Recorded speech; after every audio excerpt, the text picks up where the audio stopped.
Welcome and welcome back everybody, Tabletop Toki here, and in today's video we'll be going through my board game plays from December 2024. Before we get started, a huge shout out to our sponsor Noble Knight Games. Without their support, I definitely would not be able to get to play as many new and exciting games each month. If you haven't already, or if you're looking for some awesome deals on new and used games, be sure to check the link down in the description. Any purchases that you make using that link will go towards directly supporting the channel, so thank you in advance. As you can see, it was a pretty slow month of only 48 plays of 43 different games, but I did get to try 7 games that were new to me. Starting off, we have Surfasaurus Max, which is a really fun little card game where you can kind of team up with other players. It reminds me of a lot of 5-2-1-1, where everybody's going to be playing cards that are going to contribute to a central pool, and you're trying to make essentially the best run of 4 cards or the best collection of 4 cards. Based on what collection ends up coming out on top, players will score those cards either for full or half points if they have cards that are tied with other people. I just think that the theme of this one is really fun. It supports a pretty large player count as well, so that's definitely a plus for this one. It's somewhat strategic, but you can definitely mess with other people. And I do have to say that the theme overall, just dinosaurs on surfboards, how could you go wrong? So that was Surfasaurus Max. Another new game that I got to try was Hyperstar Run from Button Shy Games. I actually did a full solo party stream over on the channel if you want to watch that. But essentially this is an 18 card puzzle game where you are laying out cards in a line and trying to jump through them. So it kind of emulates a 2D platformer. I really like how you can play cards through their buttons to kind of bring you into that experience. And overall, I thought that this was a really fun theme and a really great implementation of these mechanics for this theme. I also had a first play of Fromage. This is a game about making cheese and it has a mechanic that I like quite a bit, which is gaining bigger benefits from delaying when you get your resources back. So in this case, in Fromage, it's your workers, and they are oriented on the board based on the strength of their action. The board will rotate, and when it faces you again, you'll get those workers back. There are a few other games that have similar mechanics that I can think of, like Corrosion, Barrage, or even Inland Port, which is the Le Havre 2-player game.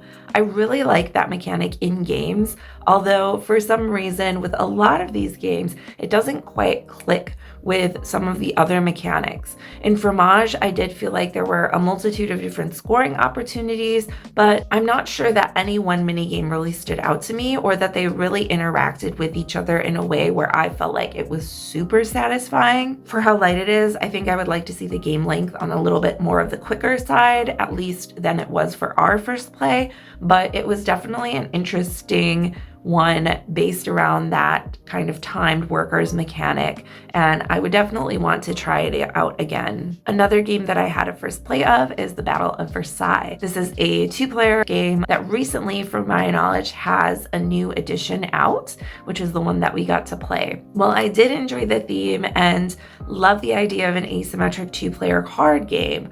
I felt like the Battle of Versailles was not quite it.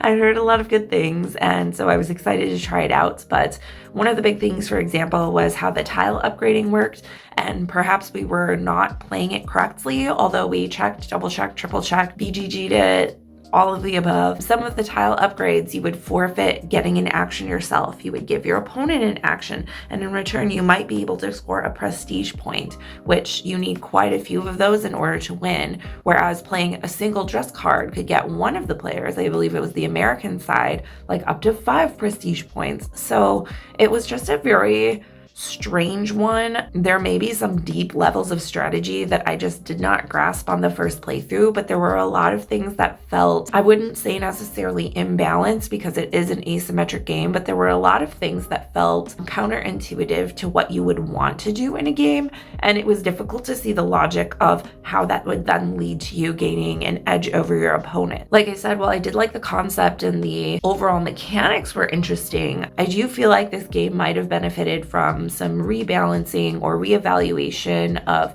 how those asymmetric scoring objectives kind of interact. The other thing that I think was a little bit problematic was the fact that both players had such a large amount of cards that they could draw from. So even if you had specific cards that could counter something your opponent was doing, it was difficult to get through the deck in order to find those, especially with the limited amount of actions per round. So it was an interesting experience, but not necessarily one that I think I'll be seeking out for my collection. Horvitz was another first play for me. This is a somewhat dexterity game from DVC Games where you're playing as crows, digging through trash, and trying to find the most treasures while keeping them all in your nest. I thought that this was a really cute implementation of this theme. I really like the idea of using your tweezers as your beak, going over flipping and picking out cards. There was good variety with some of the cards in terms of what they did and how they scored. I think the main thing about this one for me that didn't quite hit the mark is that it is a take that card game. So you can target and steal from other players, etc. Although I know that that's a personal preference, I think as far as take that card games go, this is a really cool and interesting one with a very unique theme. So I did enjoy it quite a bit. And I also had a first play of Xylotar. This is a trick-taking game where you don't know the values of your cards. You only have certain ranges on the back. At the beginning of the round, you have to sort their cards from lowest to highest and give it to them. They lay them out and then have to play cards based on what they think those values might be as they get more information throughout the round. I thought this was a very interesting and innovative way of incorporating not seeing your own hand into the game. I like the puzzle of trying to figure out what card values you have, although it did require you to have a very good memory and really count cards, which I am not good at. When I play games, my brain power, I want to be dedicated towards strategy, not towards learning the game, not towards remembering specific things that have happened that are public knowledge. For that reason, much like a lot of other games that I've played in this kind of realm of things where you don't know your own cards, like Pococo, for example, is another trick-taking game where you don't see your own cards. I can't necessarily say that it was my favorite. I do really appreciate, though, like I said, the innovation there in terms of giving you more information about ruling out certain cards in your hand, and then, like I said, the card backs having some of those and then being laid from low to high. I do think there's something there. I think for me personally, I would love to play a game like this that was maybe cooperative versus competitive, but we'll see if that's something that will be coming out at some point. And I also had a first play of Last Dungeon Dice. This is a 1 to 2 player little dungeon dive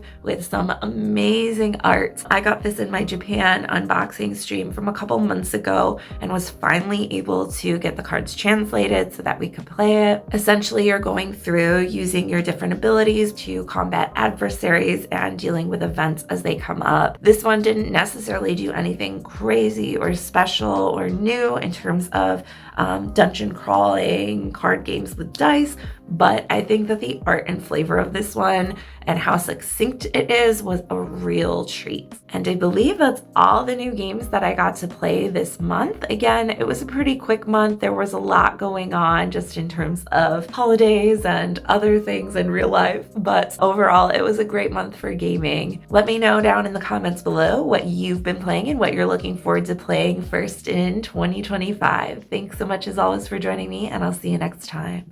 Bye.